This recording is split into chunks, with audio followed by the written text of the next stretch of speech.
que vai acompanhar, tanto você no Instagram, como você que vai acompanhar pelo YouTube, essa mensagem, fiz uma live no domingo agora. Você pode procurar lá no Facebook, está mais detalhadamente, talvez seja mais detalhadamente. Vou colocar o link aí, pessoal, no YouTube, tá? E o luto de Efraim é uma mensagem que ela traz um entendimento muito forte, uma experiência muito forte com o luto. Porém, eu quero lembrar vocês que o luto, ele não se trata apenas quando morre alguém. Não é apenas isso. Divórcio, ele causa luto. Um diagnóstico, ele causa luto. Algumas pessoas, devido ao diagnóstico, só ela imaginar aquilo que ela vai passar, todo o processo, todo o tratamento, ela cai numa tristeza, que essa tristeza destrói toda a estrutura dela. Então, o luto, volto a dizer, não é apenas também quando a gente perde alguém. Embora, quando o pecado, eu já falei, vou repetir, quando o pecado entrou no mundo, veio consequências gravíssimas e, naturalmente, a consequência mais dolorosa, mais grave que a gente espera é o luto, é a morte. A morte, a consequência, a pior consequência do pecado trouxe. E ele acontece, não todo mundo que está vivo, um dia vai morrer. Nós já perderemos pessoas, e a gente sabe disso, mas ninguém está preparado para perder uma pessoa amada. Ninguém está preparado. E eu, particularmente, considero que as piores perdas é a perda de filho e a perda do cônjuge. Muda completamente a vida da pessoa, né? Até porque eu nunca perdi um filho, mas dizem que eu imagino, e acredito que sim, que é uma dor muito grande. Então, vamos falar sobre Efraim. Espera um pouquinho de Manassés, mas o foco realmente é Efraim. E o nosso pai Abraão, por milagre, teve seu filho, que é o nosso pai Isaac, que teve o filho da promessa, que é o nosso pai Jacó. E o nosso pai Jacó teve um filho que é uma inspiração para todos os cristãos, porque ele é muito parecido com Cristo, porém ele não é perfeito. E até para que a gente não pudesse adorá-lo, ter ele como referência absoluta é Cristo. E ele teve um filho, José, fiel no poço, fiel no deserto sendo arrastado, fiel no sucesso na casa de Potifar, fiel na prisão, fiel como governador. Porque dizem que eu acho que as pessoas elas têm mais facilidade de ser fiel na dificuldade e na pobreza do que no sucesso. A maioria, quando está passando por dificuldade, se apega a Deus, ora, mas quando está no sucesso, e José é um exemplo, ele foi fiel em todos os lugares. E, inclusive, as pessoas dizem que o poder corrompe, e José mostra que não, que o problema está no caráter, está na pessoa, está no interior, na raiz da pessoa. Então, ele vai só pelo poder, ele entra na política, e olha que não é a política no meio do povo de Deus, mas ele lá também é fiel. Então, é alguém que realmente é uma inspiração para os cristãos. E José teve 2 filhos com 17 anos.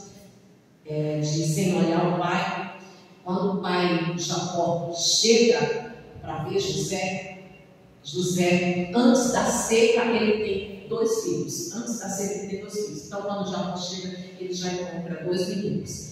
Passados os anos, Jacó está no leito de morte.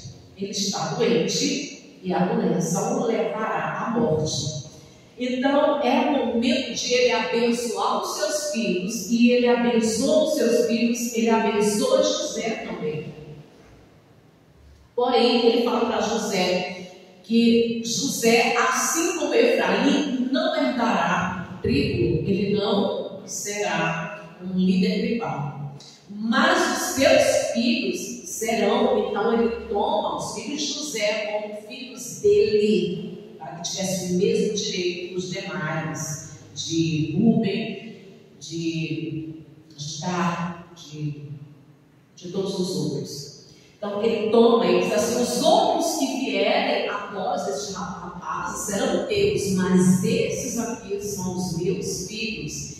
E ali no leito de morte ele abençoa os 2 rapazes.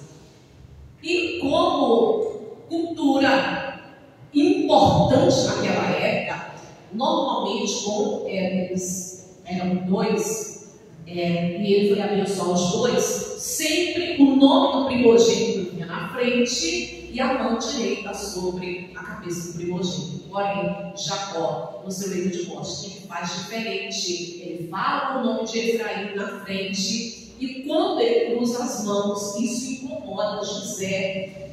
E José chama a atenção do seu pai, que acredita que porque a visão dele está turva, ele já não tem uma visão clara das coisas, e ele chama a atenção dizendo: não, meu pai, não é assim que se faz.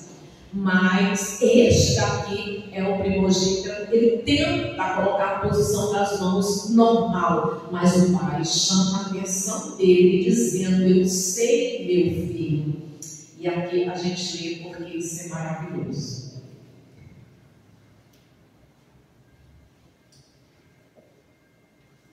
Deixa eu pegar, é o 11, tá? Deixa eu pegar o 11. Então disse Israel a José: eu não cuidara ver o teu rosto, e esse que Deus me fez ver os teus filhos também. E José, tirando-os dentre os joelhos de seu pai, inclinou-se à terra diante de sua face. Depois tomou José ambos a Efraim na sua mão direita e à esquerda de Israel, e a Manassés na sua esquerda, à direita de Israel, e fez chegar ele. Mas Israel estendeu a mão direita sobre a cabeça de Efraim, que era mais novo, e a sua esquerda sobre a cabeça de Manassés, cruzando assim as mãos, não deixando de ser Manassés o primogênito. E abençoa José, dizendo: Deus cuja presença andaram meus pais, Abraão e Isaque, o Deus que me sustentou durante a minha vida até o dia de hoje. Eu preciso comentar uma coisa que não dá para passar batido. Jacó foi um homem que ele já foi se converter lá com seus 90 anos. Teve muitas falhas, muitos erros, mas é o nosso pai Jacó. E aqui ele exalta a misericórdia de Deus, que apesar da vida cheia de falhas que ele teve, ele declara que Deus o ajudou até aquele dia. E isso é maravilhoso, irmãos. Isso é maravilhoso. Que a gente tenha a mesma consciência do nosso pai Jacó. Deus nos ajudou até o dia de hoje. Aleluia. Versículo 16. O anjo que ele tem livrado de todo mal abençoe estes rapazes. Seja deles chamado o meu nome e o nome de meus pais, Abraão e Isaque, e cresçam em multidão no meio da terra. Dá uma pausa, deixa eu comentar uma coisa com vocês. Irmãos, tenta discernir a bênção. Tenta discernir a bênção. É grandiosa, é maravilhosa. O que Jacó está falando sobre esses meninos, a bênção é maravilhosa. Crescer multidão no meio de toda a terra. 17. Vendo José, seu pai, puser a mão direita sobre a cabeça de Efraim, foi-lhe isto desagradável. Tomou a mão do seu pai para mudar da cabeça de Efraim para a cabeça de Manassés. E disse José a seu pai: não assim, meu pai, pois o primogênito é este. Põe a mão direita sobre a cabeça dele. Mas seu pai o recusou e disse: eu sei, meu filho, eu sei. Ele, olha só, irmãos, por favor, em nome de Jesus, nota e preste atenção. Ele também será um povo. Ele está falando de Manassés. Manassés também será um povo. Também ele será grande. Contudo, o seu irmão menor será maior do que ele, e a sua descendência será uma multidão de nações. Amados, tudo quando Deus fala, Ele cumpre.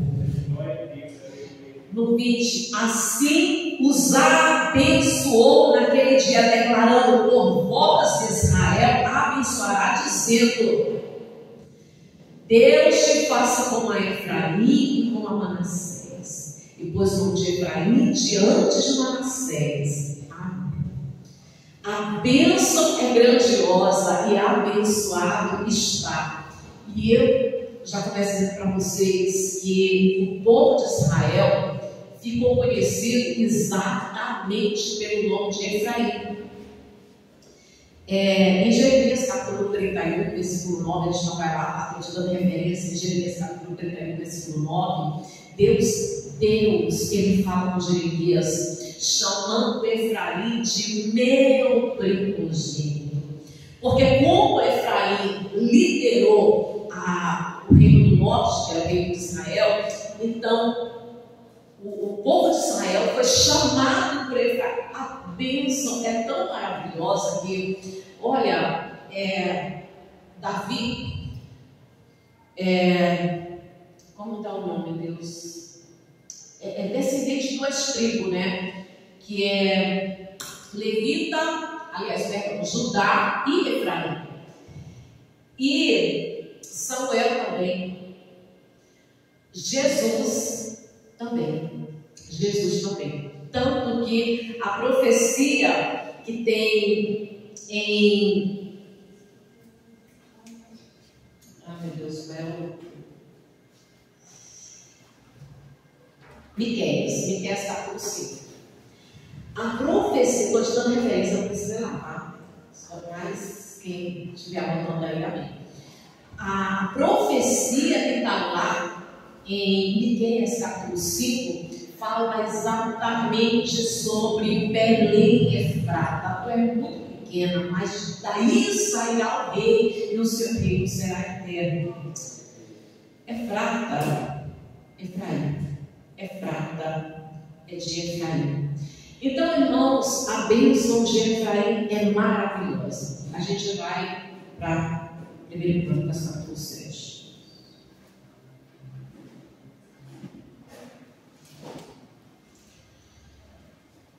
Crônicas capítulo 7.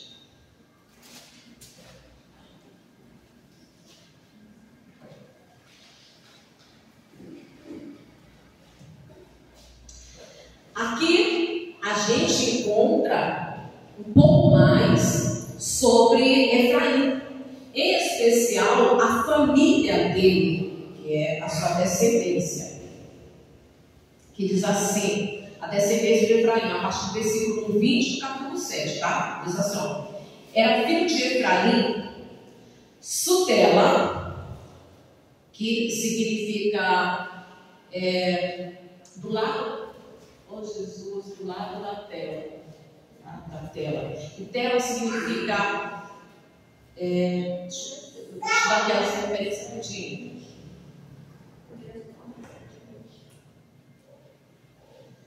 Estou com calor assim, fica. Meu Deus do céu. Vê se tu escala aí, viu, Luna? Já fiz imaginha.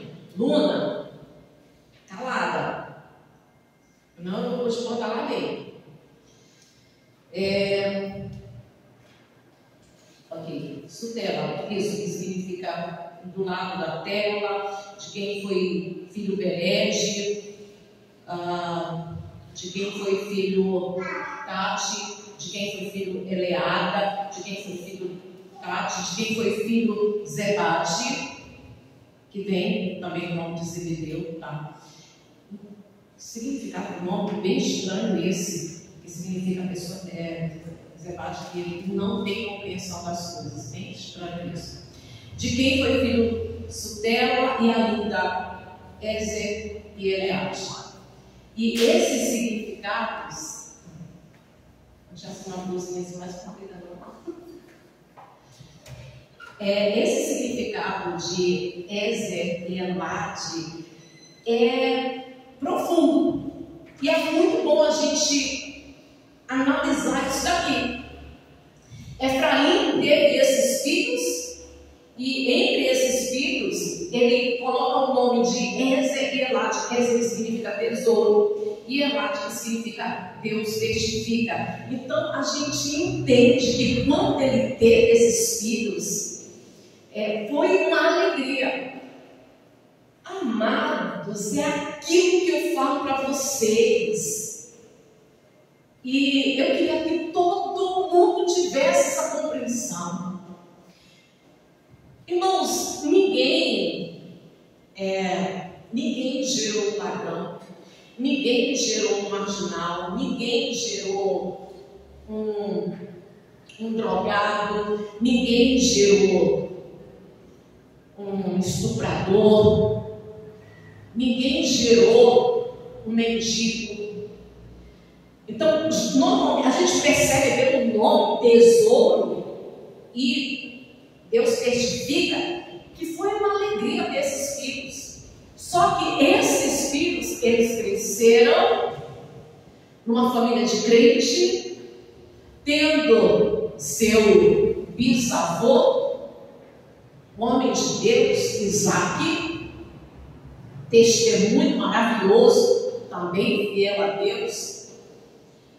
O seu avô, embora ter se convertido lá com seus 90 anos, mas homem de Deus, Jacó, o seu bisavô Jacó, seu avô José,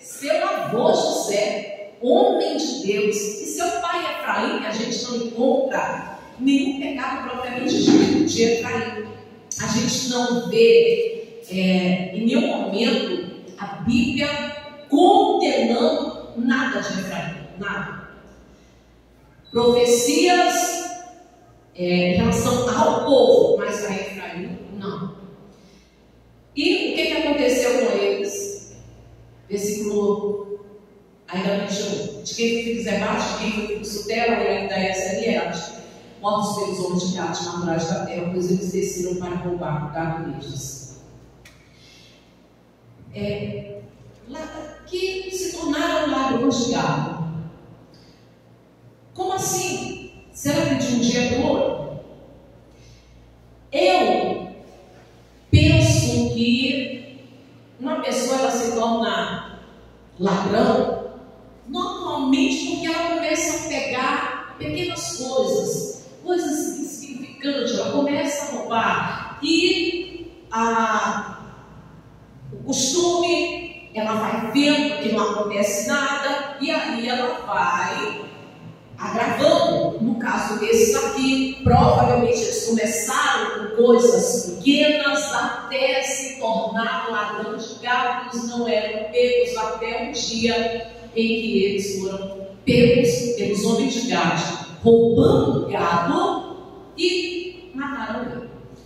No versículo 22, porque por muitos dias os chorou Efraim seu pai, cujos irmãos vieram para consolar. Aí você imagina, olha só, Efraim está em casa com a sua família, a família abençoada, e Efraim é um homem abençoado. Ele está em casa e de repente chega a notícia dizendo para Efraim, por quê?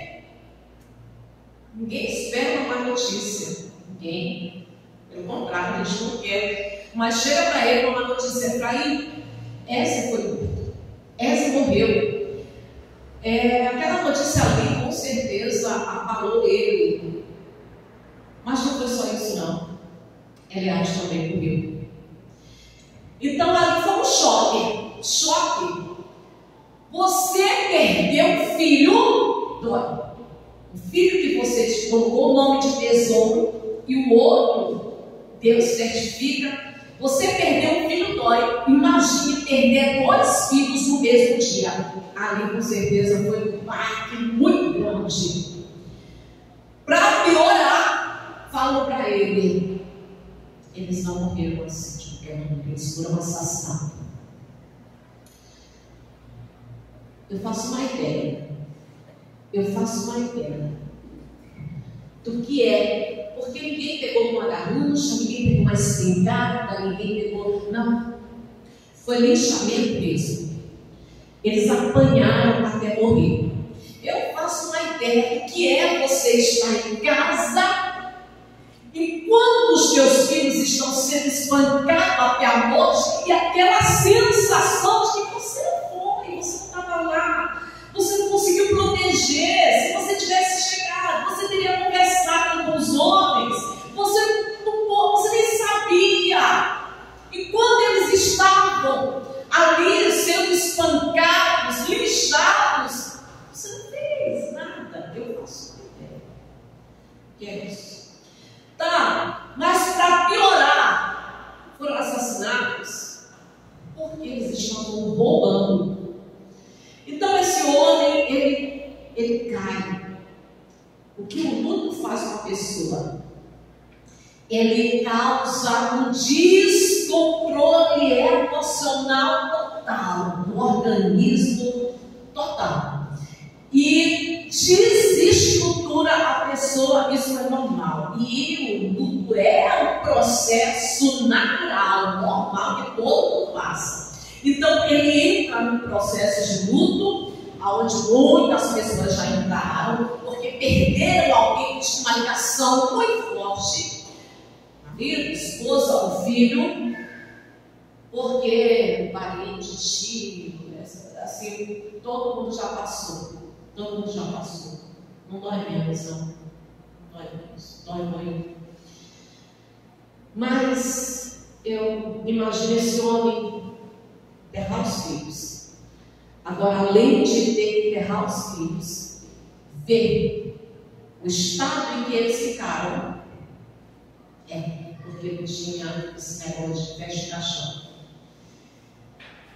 Olha, é natural que ele tenha ficado do jeito que ele ficou. É natural. Ainda bem que a oração, ela muda o curso natural das coisas. É natural que ele tenha realmente caído. Não teve como fechar a chão, o estado que esses meninos ficaram. E a vergonha, a dor de Efraim aumentou, se agravou e muito pela vergonha, porque é uma família crente, é uma família que serve a Deus, é uma família do povo de Deus, que os povos pagãos, que os homens pagãos mataram os filhos porque jogaram o nome da família na lama. Então a dor se agravou e muito pelo fato de terem pegos roubando, como ladrões. E eu fico imaginando que a gente é tão falho, tão fraco, então a nossa estrutura, ela é tão frágil, que realmente eu imagino que ele deve ter começado a pensar: como que eu não percebi, como que isso aconteceu, porque eu não percebi os sinais, aonde foi que eu errei. E aconteceu uma tragédia dentro da casa dele. Quando a gente é cristão, quando a gente é povo que serve a Deus, é muito difícil, irmãos, porque a gente se cerca de uma confiança que isso não é errado. Pelo contrário, confissão de fé.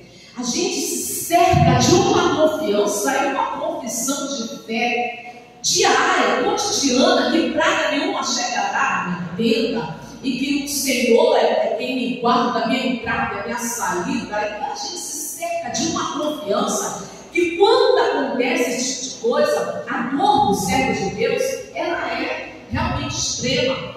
Sem contar que alguns, infelizmente, têm aquela teoria de que acontece coisa dessa é porque está em pecado. pecado, porque está errado, porque fez errado. Como os filhos, aliás, como os colegas de Jó, os amigos de Jó, você pecou, não, mas você não está sofrendo assim à toa, você está sofrendo porque você cometeu algum pecado, você roubou de alguém, porque você adulterou. Eu não peguei, eu não fiz nada disso que vocês estão falando. E eles insistiam. Então, se agrava muito e a gente cerca de uma confiança, mas é necessário a gente ter a consciência de que não é só vitória, de que às vezes a gente cai e a gente perde. A gente pode até dobrar joelho. E de fato tem que se fazer isso mesmo, dobrar joelho, orar pelos filhos, lutar, consagrar os filhos, fazer o que Jó fazia. Mas a única garantia que nós temos é a fé. Não temos garantia de quando eles crescer, eles vão seguir os nossos ensinamentos. Então, muito sofrimento, ele começa a passar dias chorando. A gente não tem um período específico, a Bíblia não diz tantos dias, mas foram dias de lágrimas, dias de choro. Seus irmãos, Manassés e os demais que vieram depois dele, foram para a casa dele e ficaram lá para consolar ele, para ficar perto dele, para ajudar, porque provavelmente ele estava inconsolável, estava consternado. Aqui a gente não tem a narração de que José foi no enterro, mas eu garanto para você que foi. Porque lá em Gênesis fala que José, ele viu até a terceira geração dos seus filhos. Ele viu, ele sabia quando isso aconteceu, provavelmente ele foi no enterro, até porque ele podia ir, a posição dele lhe dava essa liberdade para ele. E a narração fala mais de Efraim.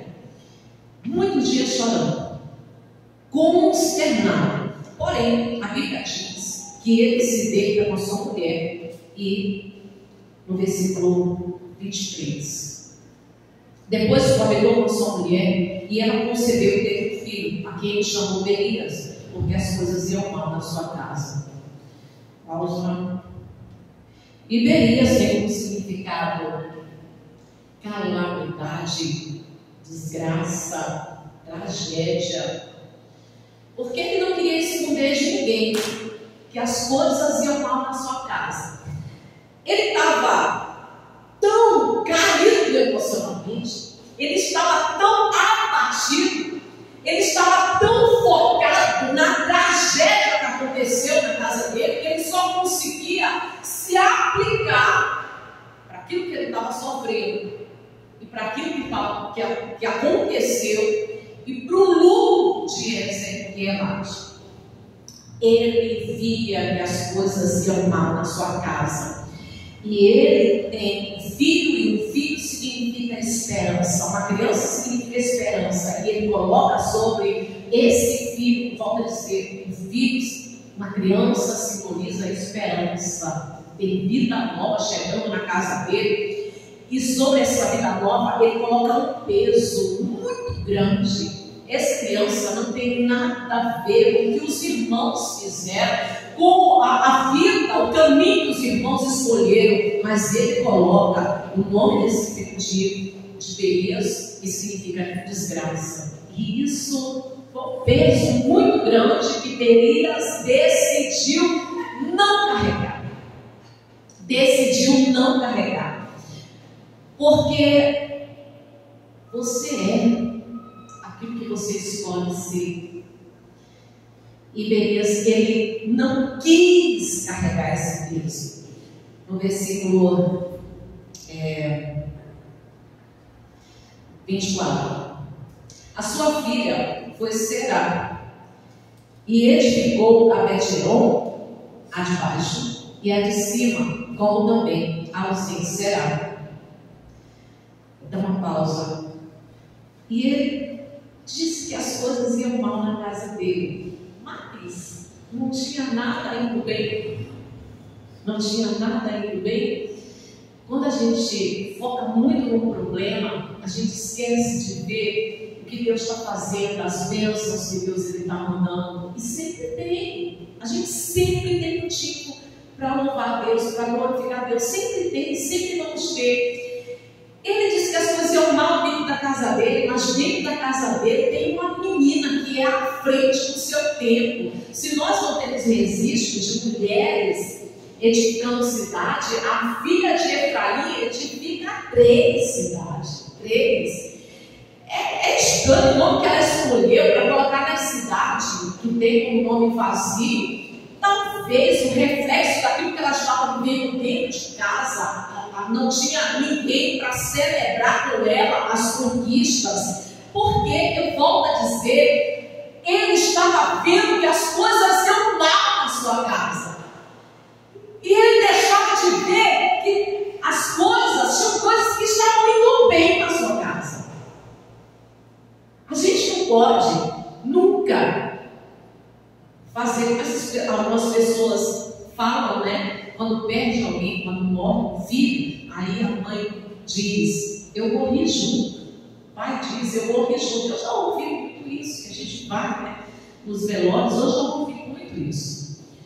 Eu morri junto. Mas não pode, porque nós sempre temos pessoas que precisam do nosso cuidado, que precisam do nosso amor, que precisam ser abençoadas. E esse é o nosso papel aqui na terra, é abençoar as pessoas. Todos nós precisamos abençoar as pessoas. Ser bênção na vida de alguém, ser bênção na vida de um filho, ser bênção na vida de uma irmã, ser bênção na vida dos pais, ser bênção na vida de alguém. A gente precisa ver que a vida sempre tem sentido, e tem sentido, e ele não estava conseguindo achar um sentido para a vida, mas tinha muito sentido para a vida. Versículo 25. O filho de Berias foi Refá. Pausa. Berias, que significa desgraça, teve um filho. E esse filho, Refá, que vem do nome Rafá. Jeová Rafá. Esse nome significa cura. Foi o que Berias decidiu. Berias decidiu não carregar o peso de ser uma desgraça, mas ele colocou o nome do filho dele de cura, simbolizando que era aquilo que ele escolhia para a vida dele. Cura, Refá, que significa Deus da saúde. Louvado seja Deus. Versículo de quem foi filho Bet, de quem foi filho Telá, de quem foi filho Tan, de quem foi filho Ladã, de quem foi filho Abiúde, de quem foi filho Elisama, de quem foi filho Nun, de quem foi filho Josué, que era o Deus exaltando a família de Efraim. E mais na frente veio alguém que foi aquele que atravessou o povo de Israel, o Rio Jordão, aquele que tem como nome Jesus, do Velho Testamento, que significa Jesus. E Josué é aquele homem que, quando ele também passou pelo luto, o próprio Deus o consolou, e a gente acaba tomando para a nossa vida o consolo que Deus deu para Josué. E todo crente fala isso, e olha lá, tem crente que vive falando isso, quase todo dia fala: seja forte, corajoso, fala para si mesmo, porque Josué, ele foi um homem que exaltou a família de Efraim. A porção dele foi as montanhas de Efraim. E apesar de ter sido as montanhas, a terra foi extremamente frutífera, porque Efraim, ele foi abençoado ele estava, e ele não se limitou, ele não era aquilo que aconteceu. Assim também, as famílias têm histórias tristes. As famílias têm histórias tristes, porque desde o princípio da família de Adão e Eva, nós não temos registro de uma família perfeita. A começar pela primeira família, Adão e Eva, que teve um assassinato dentro da própria casa. Aí teve a família de Abraão. Para mim foi uma coisa triste que aconteceu, aquela briga, aquela desavença dentro de casa entre Sara, que ela mesma provocou toda aquela desavença. Ela provocou uma desavença e uma briga que atravessa séculos, uma coisa simples. Aí a gente tem a família de Jacó, que pense, os filhos se tornaram vingativos, sanguinários, mataram vários homens, a única filha da mulher foi violentada, foi estuprada. Não houve uma família, na minha mente, eu acho que não houve uma família onde aconteceu mais tragédia do que na família de Davi. Embora foi o próprio Davi quem causou aquela tragédia, mas não temos notícias de família perfeita na Bíblia e nem hoje. Então as famílias têm história triste. A gente pode até não ter de filhos, mas a gente vai um pouco mais distante. Irmão, primo, toda família tem uma história triste, tem uma história de tragédia. E ainda que seja dentro de casa, ainda que você presenciou, viveu, conviveu, vivenciou uma tragédia, se você vivenciou e essa tragédia te causou uma tristeza profunda, ainda assim você não é o que te aconteceu. Você não é. Efraim é duplamente frutífero.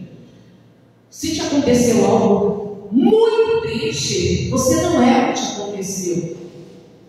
Você é filho de Deus. O filho pródigo.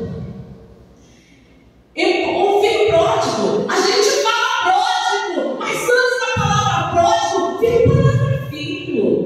Eu não mereço ser teu filho. Eu quero dizer, você é meu filho que estava perdido e foi achado. Antes da palavra pródigo, vem a palavra filho. Você não é o que te aconteceu.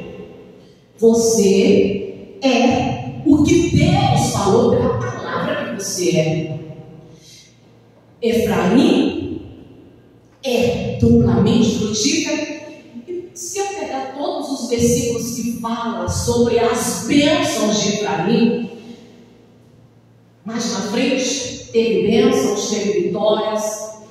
E a vida é assim. Acontecem coisas muito difíceis, mas a gente não pode permanecer na tristeza, a gente não pode o tempo todo focar na tristeza, mas sempre ficar naquela expectativa de que a tristeza de hoje, o lamento de hoje, a vergonha de hoje será dupla amanhã, porque isso é viver pela fé. Foi assim que aconteceu com a família de Efraim. Passou um vexame, uma vergonha, mas mais na frente, Deus honrou a família de Efraim, que veio Josué, que veio Jesus. Ele honrou. A tristeza de hoje, a vergonha de hoje, não anula e não aborta a dupla honra e essa alegria de amanhã. Isso é viver pela fé. Foi para isso que nós somos chamados, para viver pela fé.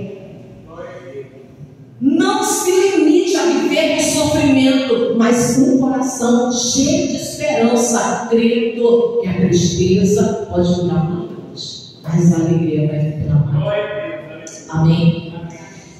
Louvado seja Deus. Eu espero que Deus tenha falado no teu coração com essa palavra, em nome de Jesus. As bênçãos sobre Efraim, duplamente frutífero, rico, terras frutíferas, riquíssimas. Porque as bênçãos que Deus ele colocou sobre Efraim foram bênçãos indizíveis. Porque o nosso Deus, Ele tem prazer em abençoar o seu povo. Amém. Se coloque de pé, vamos orar em nome de Jesus.